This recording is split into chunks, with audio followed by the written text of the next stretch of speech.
जय हिंद प्यारे साथियों। कैसे हो आप सब? बिल्कुल मस्त तो होंगे, स्वस्थ तो होंगे। यू विक्टर ज्ञान यूट्यूब चैनल पर आप सभी का बहुत बहुत स्वागत है।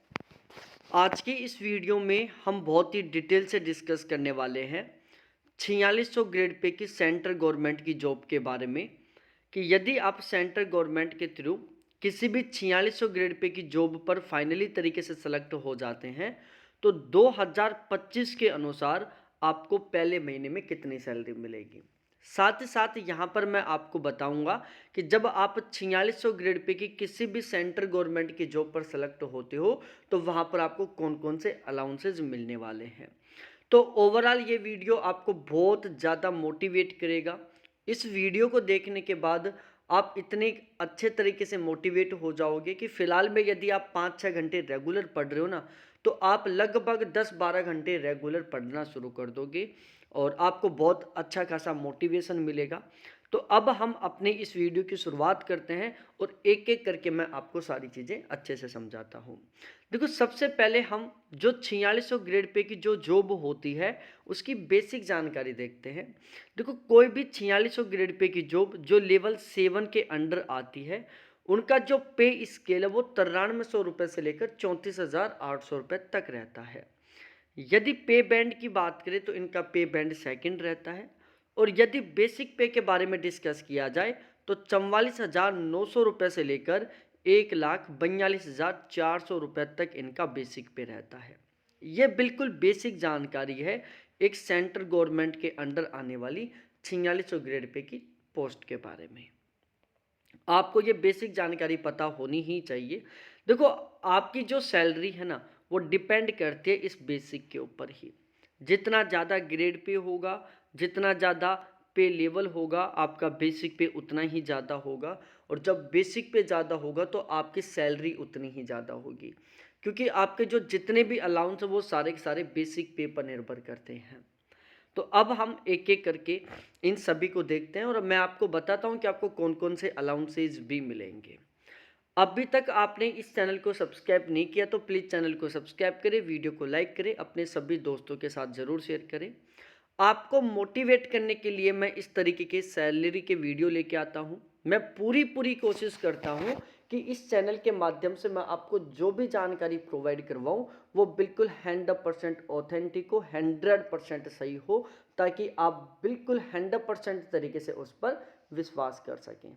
तो जब हम कोई भी ऑथेंटिक जानकारी लेकर आते हैं, कोई भी ऑथेंटिक सैलरी स्लिप का वीडियो लेकर आते हैं, तो उसको तैयार करने में बहुत सारा टाइम लगता है, बहुत सारी ओरिजिनल सैलरी स्लिप ढूंढनी पड़ती हैं, फिर उसके बेस पर अपडेट सैलरी स्लिप तैयार की जाती है। तो आपको मोटिवेट करने के लिए मैं इतनी मेहनत कर रहा हूँ, तो आपका भी इतना तो हक बनता ही है कि आप भी मेरे को मोटिवेट करें। अब यदि आप मेरे को मोटिवेट करना चाहते हो तो आपको किसी तरीके से हार्ड वर्क करने की ज़रूरत नहीं है। आपको छोटे छोटे 3 काम करने हैं। पहला काम करना है कि आपको वीडियो को लाइक करना है, और मैं आशा करता हूं कि आप इस वीडियो पर 1000 लाइक पहुंचा देंगे। ठीक है। दूसरा, आप एक प्यारा सा कमेंट करें और आप मेरे को सजेस्ट करें। यदि इस वीडियो में आपको किसी तरीके से कहीं पर कोई कमी लगी हो तो वो बताएं, या फिर आप चाहते हो कि मैं इसी तरीके से किसी दूसरे टॉपिक पर वीडियो बनाऊं तो वो कमेंट सेक्शन में कमेंट करके बताएं। तीसरा, आपने अभी तक यदि इस चैनल को सब्सक्राइब नहीं किया तो प्लीज़ चैनल को सब्सक्राइब करें और इस वीडियो को अपने उन सभी साथियों के साथ शेयर करें जो 4600 ग्रेड पे की किसी भी गवर्नमेंट जॉब की तैयारी कर रहे हैं, ताकि उनको भी पता चल सके कि इतनी गजब की सैलरी मिलती है यहाँ पर। तो यदि आप ये 3 छोटे छोटे काम कर दोगे, चैनल को सब्सक्राइब करने का, वीडियो को लाइक करने का और वीडियो को अपने दोस्तों के साथ शेयर करने का, तो मेरे को उससे बहुत अच्छा खासा मोटिवेशन मिलेगा। और मेरे को मोटिवेशन मिलेगा तो मैं और बहुत सारे ऐसे लगातार वीडियोज़ लेकर आऊँगा। तो अभी तक आपने यदि अपनी जिम्मेदारी को नहीं निभाया है तो अब भी आपके पास मौका है।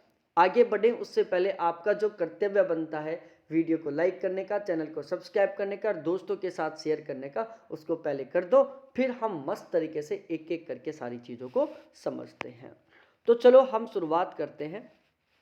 देखो, जैसे आपकी फाइनली तरीके से ज्वाइनिंग होगी तो आपको पहले महीने का बेसिक पे मिलेगा 44,900 रुपये।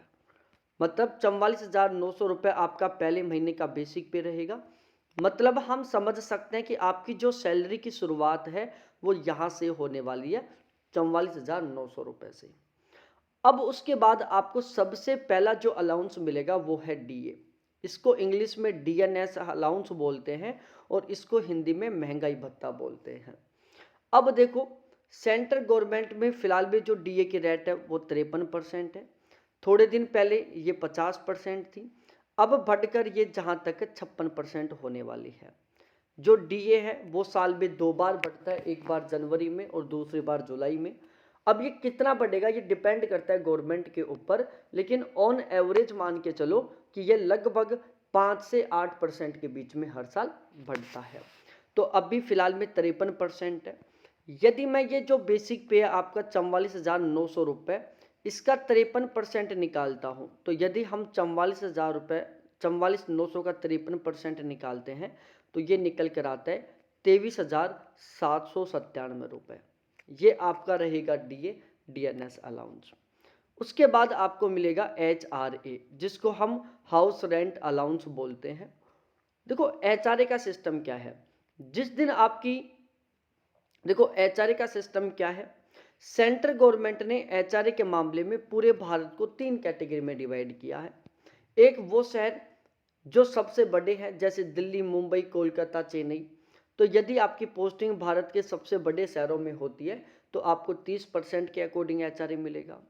यदि आपकी पोस्टिंग बिल्कुल गाँव में होती है तो आपको 10% के अकॉर्डिंग HRA मिलेगा। और यदि आपकी पोस्टिंग बीच के कैटेगरी के शहरों में होती है तो आपको 20% के अकॉर्डिंग HRA मिलेगा। देखो, यदि आप सेंट्रल गवर्नमेंट के थ्रू कहीं पर भी सेलेक्ट होते हो किसी भी जॉब में, तो या तो आपको 20% के अकॉर्डिंग HRA मिलेगा या फिर 30% के अकॉर्डिंग HRA मिलेगा। बहुत कम चांस होंगे कि आपको 10% के अकॉर्डिंग HRA मिलेगा। ठीक है, यहाँ पर हम ना तो बहुत ज़्यादा कैलकुलेट कर रहे हैं ना बहुत कम, हम कैलकुलेट कर रहे हैं 20% के अकॉर्डिंग, जो कि मोस्टली ज़्यादातर कैंडिडेटों को मिलता है। यदि हम 44,900 रुपये का 20% निकालते हैं तो ये निकल कर आता है प्यारे साथियों 8,980 रुपये। ध्यान रखना, आपका जो डीए है और आपका जो HRA है वो बेसिक पे का ही कैलकुलेट किया जाएगा। ठीक है, तो 8,980 रुपये आपका HRA हो गया। उसके बाद आपको मिलेगा टीए, जिसको हम ट्रांसपोर्टेशन अलाउंस बोलते हैं। देखो, टीए के मामले में सेंट्रल गवर्नमेंट ने एक अलग से टेबल बना रखी है और उसने टीए के मामले में जो जितने भी सेंट्रल गवर्नमेंट की जॉब उनको 3 कैटेगरी में डिवाइड कर रखा है। एक पहला स्लैब बना रखा है उसने लेवल 1 और लेवल 2 वालों के लिए। दूसरा स्लैब है लेवल 3 से लेकर लेवल 8 वालों के लिए। और जो चौथा स्लैब है वो है लेवल 8 से लेकर अधिक वालों के लिए। ठीक है, और फिर इन्होंने क्या कर रखा है, कुछ HRA डिसाइड कर रखा है, जैसे 1,800 रुपये, 3,600 रुपये और 7,200 रुपये। ठीक है, तो यहाँ पर ये जो 4600 ग्रेड पे की जो पोस्ट है वो लेवल 7 की है, इसलिए आपको ट्रांसपोर्टेशन अलाउंस के कितने मिलेंगे, 3,600 रुपये मिलेंगे। तो हमने यहाँ पर ट्रांसपोर्टेशन अलाउंस के 3,600 रुपये ऐड कर दिए। अब ये जो ट्रांसपोर्टेशन अलाउंस है इसके ऊपर भी आपको डीए मिलेगा। तो यदि हम आपका जो ट्रांसपोर्टेशन अलाउंस है 3,600 रुपये, इसका 53% डीए निकालते हैं तो ये निकल कर आता है 1,908 रुपये, 1,908 रुपये। ये आपका हो गया डीए ऑन टीए। तो इस तरीके से ये आपको अलाउंस मिलने वाले हैं। इसके अलावा कुछ छोटे छोटे और अलाउंस मिलते हैं, लेकिन वो डिपेंड करते हैं कि आप किस जॉब में है।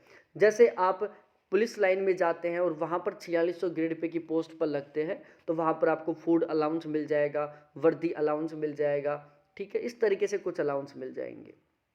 तो बाकी के जो अलाउंस वो बिल्कुल छोटे छोटे मिलते हैं और वो खर्चे के अनुसार मिलते हैं।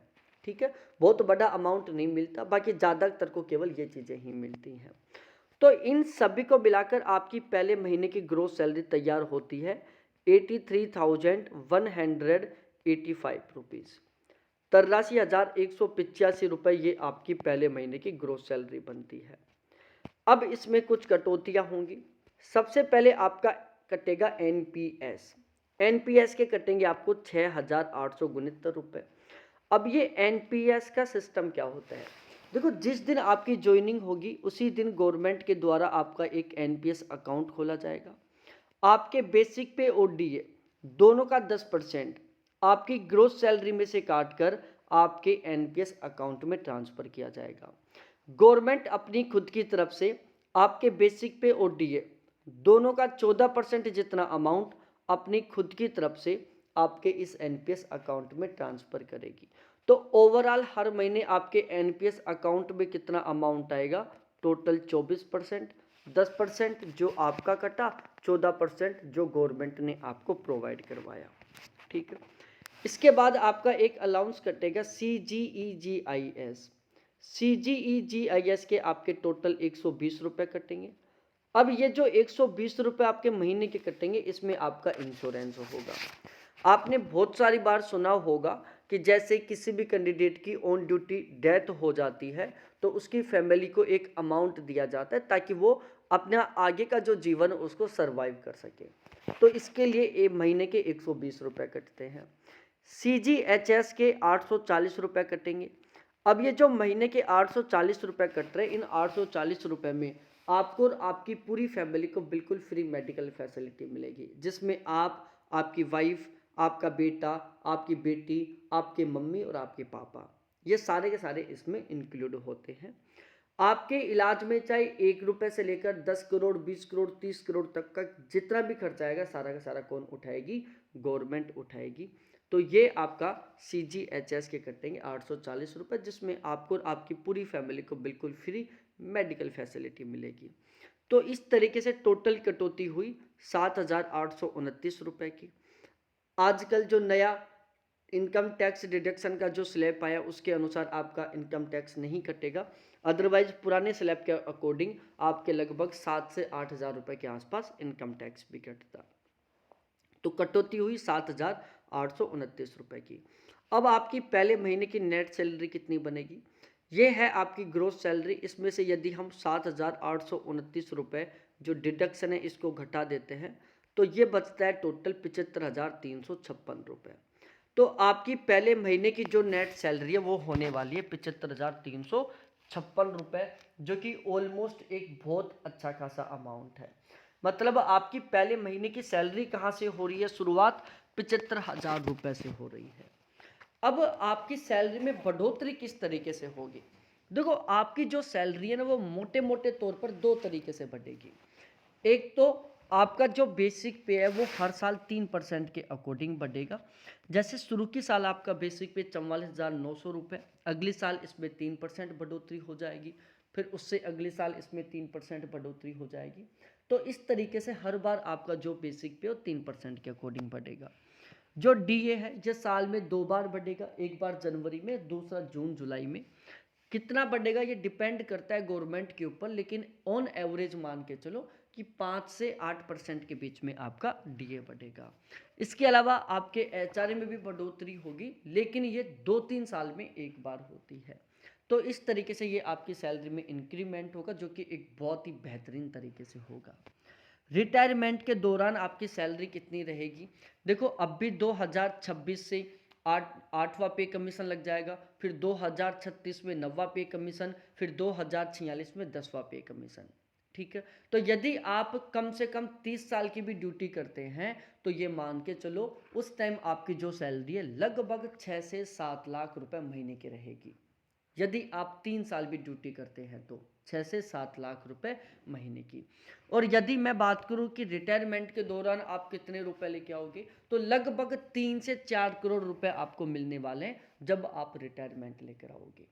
ठीक है, क्योंकि ये जो एनपीएस का आपका अमाउंट है इसके ऊपर आपको लगभग 8% के अकॉर्डिंग ब्याज मिलेगा।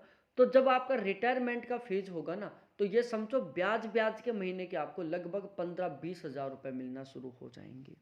तो ओवरऑल एक बहुत अच्छे खासे सैलरी के साथ, एक बहुत अच्छे खासे पद के साथ और एक बहुत अच्छे खासे अमाउंट के साथ आप रिटायरमेंट लेकर आओगे। वीडियो बहुत अच्छा लगा होगा, आपको बहुत अच्छा खासा मोटिवेशन मिला होगा, आपने अच्छे तरीके से अपने आप को मोटिवेट कर लिया होगा। मैंने पूरी कोशिश किया आपको बहुत ही ऑथेंटिक और सही जानकारी देने की। अब आपका हक तो बनता ही है कि आप भी मेरे को मोटिवेट करें। तो प्लीज़ जाते जाते अभी तक भी ना किया हो तो चैनल को सब्सक्राइब करें, वीडियो को लाइक करें, दोस्तों के साथ ज़रूर शेयर करें। बहुत बहुत धन्यवाद सभी साथियों को देखने के लिए। थैंक्स बाय मेरे प्यारे साथियों।